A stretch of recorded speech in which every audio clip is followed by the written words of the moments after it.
Grita Radio. Muy buenas tardes tengan todos ustedes. Bienvenidos a una sesión más de Estante Grita Radio. Estoy muy contento porque voy a tener la oportunidad una vez más para platicar con Johnny Indovina. Hi Johnny, how are you doing? You have to unmute yourself. Yes. Hi, you guys. Sorry about that. No, of course not. That's perfect. Okay. So first of all, of course, the first thing is just to congratulate you. 35 years sounds easy, but really I know that's a lot of work. You know what? It doesn't sound easy, and it wasn't easy. I am pretty sure. Yeah, it's hard to believe. It's hard to believe, but here we are.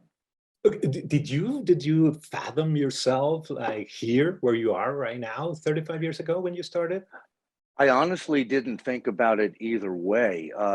I knew that our goal as a band was to just create a catalog of work. We never thought about how far that catalog would stretch or how many years it would be. So it was basically just keep working every day until the next day comes, and then work again. And then here we are 37 years later, actually.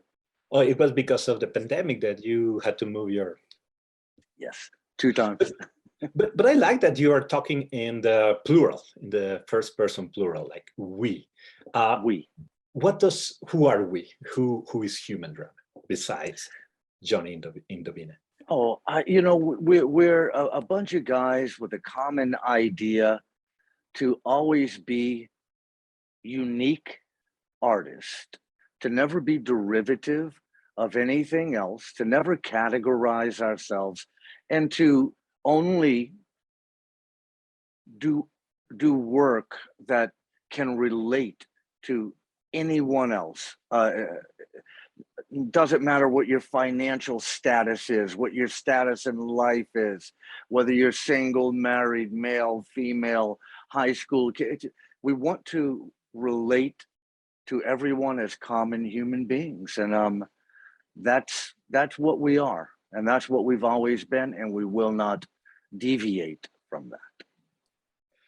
So does that mean, is this like a conscious decision? Like when, for example, when you are songwriting, do you ever think, okay, this is maybe too esoteric, I want to remain close to human nature? If it feels right to us, if it strikes all of the emotions that we were intending to communicate, then no matter what it is, it's right, and we put it out. You know, all an artist work to the best of their ability and make it feel like they were feeling when they wrote it. Then we just give it to the world, and it's the audience that dictates what you are, because it's the audience is what makes you important, that makes your career, that makes you live far beyond the life of an individual person. So after we let it go, it's up to you. But you put emotions at the center, right? So Human Drama is an emotional band. How wide is the emotional spectrum within the now pretty large catalog of Human Drama? Are there any emotions that you think play a more central role in your sound and others that you still haven't touched? I guess that's what we learn by waking up tomorrow. I can only know what I know up until today. As you know, life is very interesting, and we continue to learn, I'm sure, until the day we die. So we can't project what that will be. For instance, yes, I had a big chapter in my life that was very important to who I am today, actually, both good and bad. That happened to me from 1992 to 1996. It was a section of my life. And about 2 or 3 years ago, I realized that. And I realized that I had never really addressed it in a complete form. So even sometimes things that have happened to you many years ago, when you wake up tomorrow morning, you realize now is the time to explore it. And that album became Blurred Images. So that's a great question, but it would be an impossible question to actually answer honestly. I only know what I know today. Tomorrow, And who knows? besides that, can you think of other surprises that your own music has given you? Okay, and I'll tell a little bit of a story Please. um, from the last dinner for an interview I had earlier today. There was a song, and I was surprised that a song can save you, literally save you from writer's block. Because I was in New York in 1999, and I honestly, if you would have asked me that day, will you ever write anything again? I would have said, well, I don't know. There's nothing. There's nothing. Nothing's coming. And then I realized one night or waking up in the morning, what was my problem? And my problem was I had forgotten how to dream. I had forgot those beautiful emotions that we have where we picture ourselves doing something wonderful, or we picture how exciting it would be if only. We are dreamers. And I had forgotten how to dream. So the song, He's Forgotten How to Dream, was written. And I've never stopped again because I realized you cannot allow that to happen to yourself. It's a conscious decision to let life beat you down so bad that you can't even use your imagination anymore. So that was a big surprise that happened back in 1999. So yes, I can be surprised always by just this path that I took. And can you now pinpoint the cause of how you lost your ability to dream? Yeah, I played the poor pitiful me. Isn't everything terrible? Oh, how sorry I feel to be me. Oh, everything is, gee, how sad. That's pathetic. But as humans, we have that ability to stop our progress in all ways, whether it be a love relationship, a work relationship. We can easily kind of ruin the great things that we have in life. And one of the great things that we have is I can imagine anything I want right now, and I can feel how it would feel. And we can stop ourselves from that too. That sounds very liberating. I mean, that Yeah, sounds, it really, yeah, yeah, yeah. I'm sorry. But that's what I was asking you about, the wide range of emotions that your music can elicit. Because sometimes we think that there are like good emotions and there are bad emotions, and we try to force ourselves into an emotional life that is not authentic. So how do you keep yourself honest? How do you keep yourself Okay. authentic? For, I'll tell you, being honest has never been hard for me because I'll admit anything to anybody and it's all the truth. But I will tell you that one thing that I did learn many years ago, and I can forget it from time to time, but is that um, both the good and the bad in life is equally important because you can't understand. Um, you need the bad to understand how good life can be. You need the peaks and the valleys. There's yeah, you need to know that good feelings can come to an end so that you can understand how exciting it is to feel good again. So the peaks and valleys are very important. And you've mentioned a couple of times the emotional range. Well, there's nothing that is off the table for my band as long as it is a relatable thing that both you and I, as two individuals, can relate to, because that is what human drama, that's what we are. That's what we've chosen to find important enough to release to the world and have you spend $15 on it and have it be important to you, you know?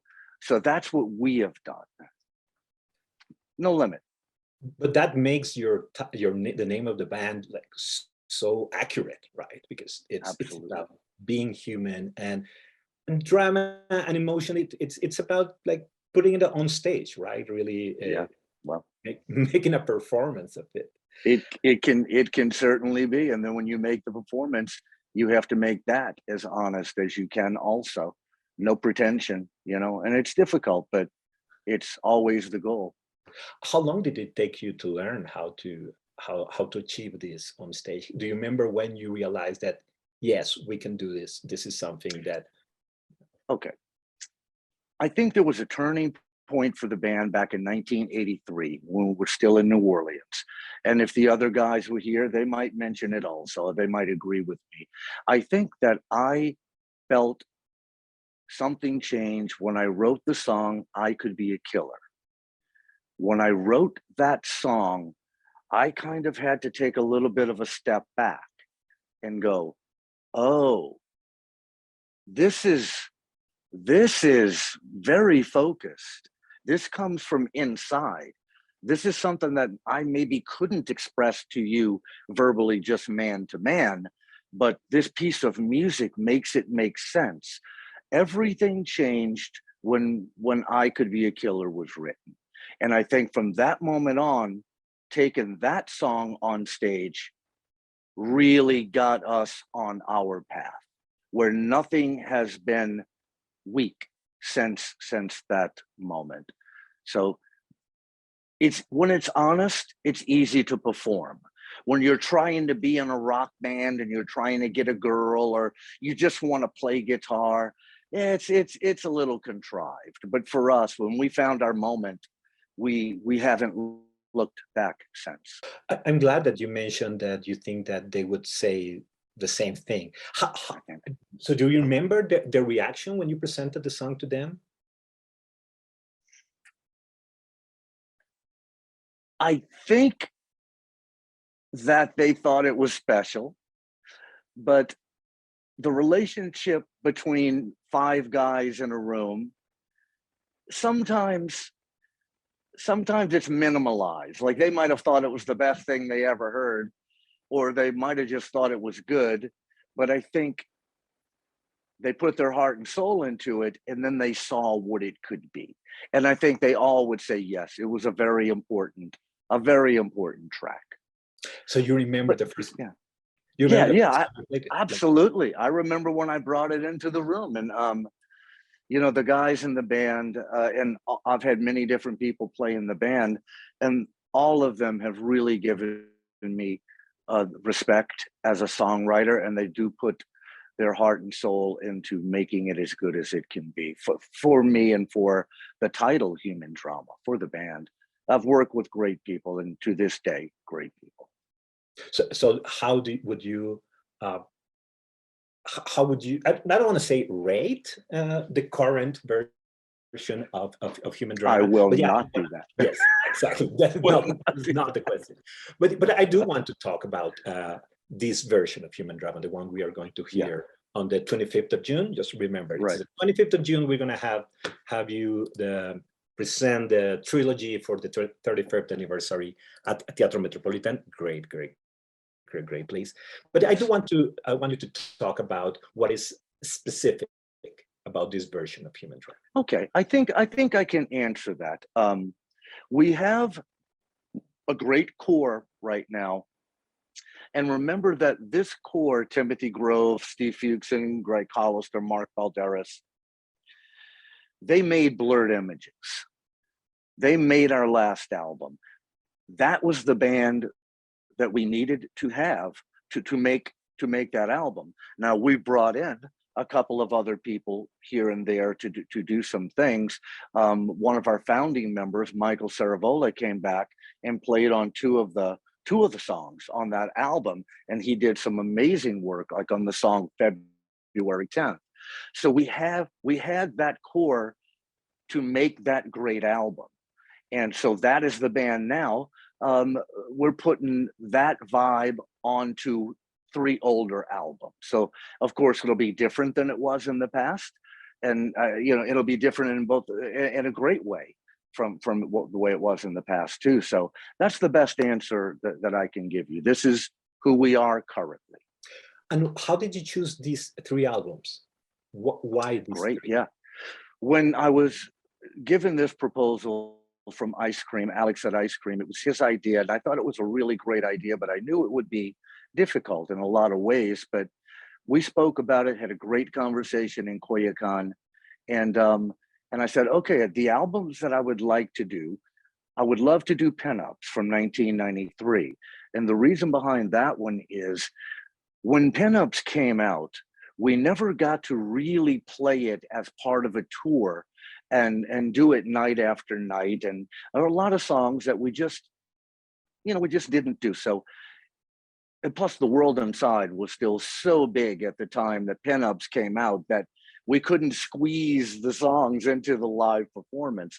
So I felt it would be a lot of fun for the band to finally do Pinups in its entirety. We chose Cause and Effect because I'll always look at Cause and Effect as the first album that was very much leaning toward our Mexican audience. They made that album so big. It's one of our bigger albums, and most of the sales have come from Mexico. So I figured, let's do that album for the Mexican fans.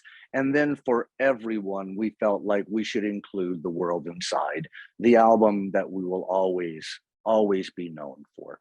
So that was my thinking. And Alex said, great, sounds good, let's do it. Of course, yeah, it sounds actually like a great idea, and it's going to be a great show. But does that mean that this is a special show just for Mexico? Yes, absolutely. Really? Absolutely. This is one night only, 3 albums. And if we live through the 4-hour performance, we'll do different things at the next show. Have you ever done shows this long, this ambitious? No. How are you preparing yourself, even physically? Drinking a lot of Gatorade, starting now. I mean, I don't drink a lot of water, so I'm drinking Gatorade. So I'll have to continue that for the whole week that we're there and for the show. And so I'm trying to be strong enough to be in good shape vocally for 3 albums. But it will be fun and it will be difficult, but the fun will win. Do you have advice from a physician or a physical therapist to tell you how to? No? I wish. If you know anyone, have them call me. Yeah, it sounds like the kind of thing that a coach, a sport coach, or maybe know how to. Yeah, let's hope I make it. But why did you want to make this so epic? Again, I'll say that it wasn't my idea. I have to be very honest. This was proposed to me by Ice Cream Productions, who have promoted many human drama concerts. They're the best promoters in Mexico, in my opinion. They've done great work with us. So I knew that Alex knew what could be right for our band. So therefore I listened. And I think it's a great idea. And I'm so happy that he proposed it, and very happy about getting there and doing it, being on stage. Do you remember the first time you met them, the first time they approached you and they told you about how important it was for you to come to Mexico and everything? You mean Ice Cream individually? Yes. Or promoters? Ice Cream? Ice Cream. Well, we worked with them on the final Human Drama show when we figured it was coming to an end in 2004. And when someone does a great job, I'm the first one to let them know, and I always want to work with them again. So it was just that respect that my band was given, the fantastic concert that we did at the Hard Rock Live. So yeah, it's a pleasure working with professionals. It really is. Yeah, it sounds easy, but actually it's surprising how rare it is. Yeah, it is. But what about your relationship with Mexico? Do you remember the first time you realized how important you were for Mexican audiences? When we played in 1994, I think it was the end of 94, we were brought down by a promoter from the United States and hooked up with a Mexican promoter. And we played, I remember the name of the place. It'll come to me. It's always, anyway, Um, when we took the stage, we had no idea if anyone would know any of the songs. And when we started the first song, people were already singing along. And it was very interesting. Why? How do you know all of this material? And it was then that I learned through a beautiful disc jockey, Clausen, um, took us in, and she told us, she had been playing our music for years. So Clausen, I think, is responsible for breaking our band to the Mexican market many years before I arrived. And that's when I said, well, let's see what happens. And then I came back and I did a festival at UNAM in Espacio Cultórico, and we Very close headlined. to from where I am right Yeah, perfect. We headlined the Saturday night of the festival, and there were many thousands of people there singing the songs. And I said to myself, I think we found a new home. And it was from that moment on that I not only came down for concerts, but I started traveling down just to be in the city. And I learned about some of the little colonies like Roma and Condesa and Coyoacan, and some others also. And I went to the flea markets, the Chopo. What a beautiful place to go walk. And just everyone I met, just it warmed my heart, and I felt like this was our new home, and I was right. How long has been the longest you've ever stayed in Mexico City? I think that I stayed one time for a period of about three weeks. I did an acoustic tour Oh, back yes, I in, remember. Yes. yeah, and I think we played a few shows over the course of a couple of weeks, and it was nice. It was really nice. What is that you like the most about Mexico City, about independent Um, the fans? community vibe, family, morals, and a passion for the art, all That's art. And that is so unlike what I'm used to in the United States.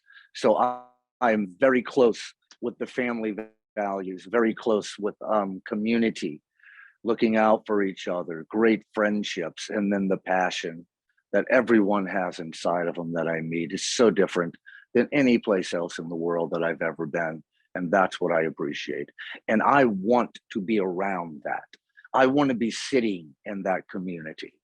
I want to be speaking with people with great family values and love, you know.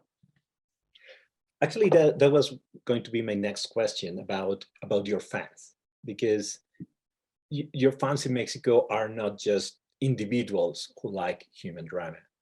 It's a community, right? So what Yeah. is your relationship with them, not as individual, but as this group that is brought together by your music? You have to treat it individually. You can't Oh, address a group, then you become like Hitler. So oh, don't ever address a group. So I'm joking, of course, but yeah, you address the individual, because everyone in that crowd is an individual. They're all different. You can be a one crowd, but they're all different. So I try to always have time to have a conversation with whoever wants to have a conversation, because they've already given me respect by wanting to say hello, by wanting to ask a question, by wanting to know a little bit about me, and I want to know a little bit about them. And I have questions for them also. And that's what makes me always want to be friends. I want to be a friend. I want to be able to sit down and have a coffee or have a drink or walk down the street with one of you or all of you, you know? So I do have to break it down to individuals, because I think that power of speaking to a group is something that I don't deserve nor want. but when you're on stage, you have like thousands of people. You're going to have thousands of people Right. here in the metropolitan. Right. How do you address them? Where do you even look at? I look everyone in the eye. Oh, It's my goal at every concert to look every person in the eye. And I know that that's impossible. Some people are in darkness. but I'm going to look at your spot in the darkness because I want you to know that this is a group. We're all a group, but there's also one-on-one connection. So I always want to give that one-on-one connection. Some faces I can see better than others, but I'm not going to stop trying to reach everyone who is in the room, because that's what I would want. If I was watching Bob Dylan, I'd want to feel like he's speaking to me. I can only do my best to make people feel that I want to be speaking to them and that I am speaking to them. And do you think they notice? Have they told you that they noticed this? I believe they do. And have you ever felt it in other shows, other performers have accomplished this? You mean like if I go see someone play? Yes. Yeah, I felt like Leonard Cohen was talking to me, but he was also talking to everyone else at their time. Yeah, I saw Leonard Cohen many times, and that was the connection that I always want to use, you know. There's also a beautiful Bob Dylan video when he was playing it acoustically in England many years ago. It's on one of his bootlegs, and there's a video of him playing Desolation Row and Visions of Joanna and Tambourine Man. And even though he's got his eyes closed, I felt like that was one of the most beautiful connections between an artist and the audience. And I can't really explain it because his eyes are closed, but I want that connection. And I'll usually watch that video before we play a concert, so I can remember what felt perfect to me, so that I can have a better chance of understanding that when I'm addressing an audience. That sounds wonderful. That's also something then to look forward at this show. Is there anything else that you want people to know about the anniversary show? Well, I'll tell you that I appreciate everyone caring enough about Human Drama, myself and all the band members, to want us to come back. And we are really about being there. We're looking so forward to it. I hope that anyone who has any interest in Human Drama at all will get a ticket to this show, because I do know it will be once in a lifetime. It will not be seen again. And I hope that you can share in what I know will be a beautiful moment in our history as artists. Even if it sells out, would you consider another show? I don't know that I could do this show twice. So if it sells out, then that's what was meant to be. And I'm going to go ahead and hold steady with the one show. Well, then it's time for people to buy the tickets. This is really going to be, no, it sounds really like a once in a lifetime event. Thank you so much, Johnny, for your time. You know, here in Grita Radio, we really like your work. So it was a very pleasure for you to take. I appreciate you. I appreciate you and the respect that you guys have always given me. I feel like we're all in this together, and I love being by your side in this music world that we find ourselves in. Thank you for the wonderful interview. As always, great questions. When you make me think, that's a great interview. And you definitely made me think. And I hope my answers were satisfactory. Of course. I mean, I really want people to know more about you, even if they're not fans, that there's really a lot behind the music. Would love to make a couple of new fans. It would be nice. Exactly. We would like to meet you guys. I hope we will. Thank you so much. Right. And I hope we'll see soon. Thank you, brother. Appreciate it. Bye, man. Bye. I'm looking for someone to hold.